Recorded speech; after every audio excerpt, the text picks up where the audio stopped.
Alright मेरे प्यारे प्यारे दोस्तों, मैं हूं हारिस सुल्तान। और जैसा कि आप लोग जानते हैं कि हमारे पाकिस्तान में बहुत सारे लंडे के फिलोसफर्स मौजूद हैं। ये राजे रूजे, खलीलुल रहमान वगैरह, उरिया मकबूल, बिस्कुट वगैरह, इस तरह के सारे नौसरबाज, दो नंबर फ्रॉडिये पाकिस्तान में मौजूद हैं।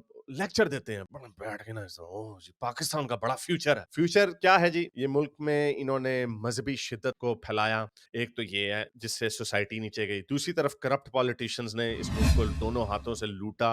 और हमें बताया गया कि जी पॉलिटिशियंस खराब हैं, जवान ठीक है। जवान बेचारे नीचे के ऑब्वियसली रैंक एंड फाइल, वो बेचारे ठीक है, उनका क्या। लेकिन जो ऊपर के जो जवान हैं, ओ हो ताकत वाले, वो बड़े अच्छे हैं। और वो आके हमेशा मुल्क को बचा लेते हैं, जिसकी वजह से हमें पता है पाकिस्तान में कभी भी डेमोक्रेसी नहीं चल सकी। एक भी वजीर आजम ऐसा नहीं जिसने अपने 5 साल पूरे किए हों। मुशर्रफ के बाद इन्होंने 5-5 साल की जो टर्म लुकन मिट्टी खेली थी वो इन्होंने पूरी कर दी। लेकिन एनीवे जो रिजल्ट है आपके सामने, एक फेल्ड रियासत है, गुर्बत है, महंगाई है, लूट खसूट है, हर कोई चोर चक्का है, ऊपर से सोसाइटी भी नीचे, और ऊपर से सारे आशिकाने रसूल भी, कत्ल वारत भी बड़ी मजहब के नाम पे बड़ी टिका के करते हैं। अभी जो किया था, मारा था किसी को उधर केपी में, वो सारे बीच में से चोर चक्के निकले, मंशियात फरोश निकले। तो याद होगा आपको। लेकिन प्रोपेगेंडा भी बड़ा करते हैं दुनिया के खिलाफ। याद होगा वो एक स्पेनिश या पोर्टुगीज सी, पता नहीं, वो एक कपल आया था इंडिया में, मोटर बाइक से, पूरी मोटर बाइक से ट्रैवल करता हुआ जा रहा था, और इंडिया में उनको किसी ने पकड़ के उसका, उस औरत का, बेचारी का, के साथ जिनसी ज्यादती की। इस तरह के वाकयात हर जगह पे हो जाते होते हैं और नहीं होने चाहिए, जिसकी वजह से इंडियंस को बड़ी सुबकी हुई और लोगों ने इसके ऊपर बड़ा शोर मचाया, और आई थिंक उन्होंने उन कल्प्रिट्स को पकड़ लिया।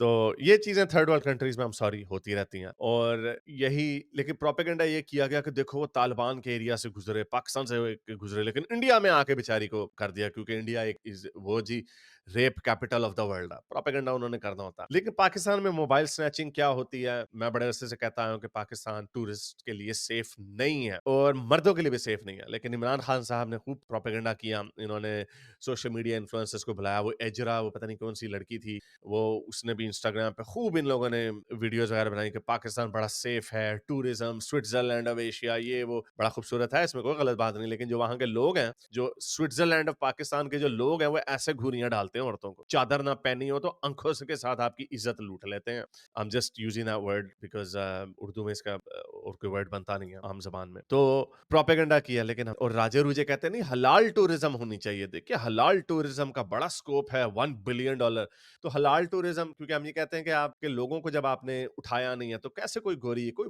वेस्टर्न, और पूरी दुनिया वेस्टर्नाइज हो रही है। पूरी दुनिया अब अपने ऊपर इस तरह की रिस्ट्रिक्शंस नहीं रखती जिस तरह की रिस्ट्रिक्शंस ये 7th सेंचुरी के बदुओं ने रखी हुई है।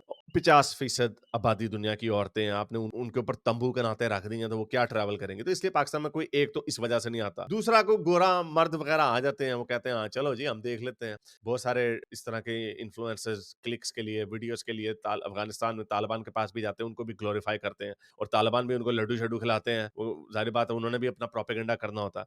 तो इस तरह का एक जर्मन टूरिस्ट पाकिस्तान आया, और देखें उसके साथ क्या हुआ, किस तरह वो रो रहा। ना अगेन मैं ये फिर कह दूं, इस तरह की चीजें हर जगह पर हो सकती हैं। ये कहीं और, ये जो उसके साथ लूट खसूट हुई, ये इंडिया में भी हो सकती है, ये ब्राजील में भी हो सकती है, और अब तो यूरोप में भी हो सकती है। फ्रांस वगैरह में इस तरह के काम रोज होते हैं, क्योंकि वहां पे जो माइग्रेंट्स हैं उन्होंने गंद मचाया हुआ है। लेकिन ये उन लोगों के मुंह पे तमाचा है। जब ये दूसरे मुल्कों में होता है तो देखें किस तरह फखर में इन्होंने खूब प्रोपेगेंडा उस लड़की के ऊपर किया था, मुझे याद है अच्छी तरह से। तो देखो जी अफगानिस्तान, पाकिस्तान से गुजर गए, जिनको बड़ा मिसोजिनिस्टिक कहा जाता है, वहां पे कुछ नहीं हुआ, और ये बेचारा रो इस तरह रहा, मुझे लगता है कि इसके साथ भी कोई गंदी हरकत ना कर दी उन्होंने। गोरे रंग के पीछे पागल होते हैं, देखिए। Don't lose heart, bro.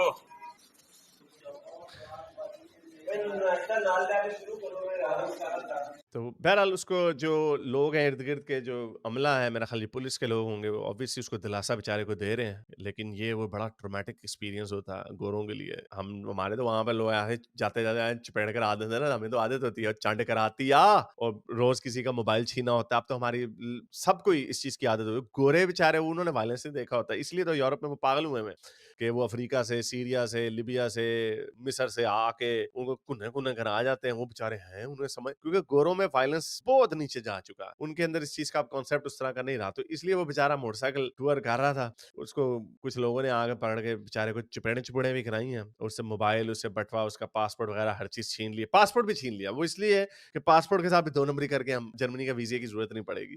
तो हर तरह से 2 नंबरी करते हैं, तो जिसकी वजह से मैं यही कहता हूँ कि आपको ऐसे मुल्कों में नहीं जाना चाहिए। आई एम सॉरी टू से, पाकिस्तान एक सेफ मुल्क जो हमारी तरह के नहीं दिखते उनके लिए सेफ नहीं है। मैं अभी इंडिया से मेरा ट्रांजिट था, मैं यूके जा रहा था, बल्कि उसके ऊपर अलग से वीडियो बनाऊंगा। मुझे बड़ा बड़ा मजा आया मुझे मुंबई में। मुंबई का एयरपोर्ट भी बड़ा अच्छा था, मुझे मुंबई के लोग भी यानी बड़े अच्छे लगे। यानी जो एक स्टेरियोटाइप बनाया होता, खैर मैं अभी एयरपोर्ट से बाहर नहीं निकला। आई विल हैव, मुझे केरला की भी एक ऑफर है कि वहां पे भी मुझे एक जाना है, मैंने अभी डिसाइड नहीं किया। सो आई विल प्रोबब्ली डिसाइड कि केरला जाऊं या दिल्ली जाऊं या दोनों जगह पे जाऊं, अभी डिसाइड नहीं, बल्कि I have to make a decision very soon. तो बड़ा अच्छा लगा मुझे वहां पे। दिल्ली में लोग कहते हैं कि दिल्ली का एयरपोर्ट शायद इतना अमेजिंग नहीं है, लेकिन मुंबई का एयरपोर्ट मैंने देखा, वहाँ के लोग देखे, बड़े फ्रेंडली थे। कोई, again this is just the airport, बाहर निकलूंगा तो सही पता चलेगा, but I have good expectations of India. लेकिन और उसकी वजह ये है, सॉरी, जो पॉइंट मेरा ये था कि मैं दिखता भी वैसा ही हूँ, यानी मैं देखने में भी इंडियन ही लगूंगा ना, तो इसलिए कोई मुझे देखेगा नहीं। तो जब हमारा कोई गोरा बेचारा पाकिस्तान आता ना, वो तो अंग्रेज है, वो तो गोरा है, हालांकि वैसे ये पठान की तरह का लग रहा ये, लेकिन उनको देख लेते हैं गोर के, वो ये गोरा है, ये कोई अंग्रेज है, बाहर का बंदा है, तो इसको लूटने में आसानी होगी, उसको जुबान बेचारे को भी नहीं आती। तो ये इसलिए मैं ये कहता हूँ कि पाकिस्तान और अफगानिस्तान तो बिल्कुल भी सेफ नहीं है। जितने सोशल मीडिया के इन्फ्लुएंसर्स क्लिक्स के लिए जाते हैं और वहां पे उनकी तारीफें करते हैं, उनको शर्म आनी चाहिए, बेशर्मो, कि तुम अकेले जा रहे हो, औरत के साथ जाओ, लक पता जाएगा तुम्हें, और तुम उसके लिए प्रोपेगेंडा की आम बने हुए हो। पाकिस्तान में उतना बुरा हाल नहीं है जितना अफगानिस्तान जैसा है, लेकिन it still is not a safe country, ठीक है, लेकिन गोरे हरकतें किए जाते हैं, तो मुबारक हो उनको। तो एनीवे, इंडिया में मैं गया, इंडिया की जो मेरा एक्सपीरियंस था, मैं उसके ऊपर भी अलग से वीडियो बनाऊंगा। अब तक के लिए इतना, वीडियो तक साइंस हाफिज। अगर आपको मेरी ये वीडियो अच्छी लगी तो मेरे चैनल के मेंबर बनिए, पेट्रन बनिए, या फिर आप मुझे बाय मी या कॉफी में भी सपोर्ट कर सकते हैं।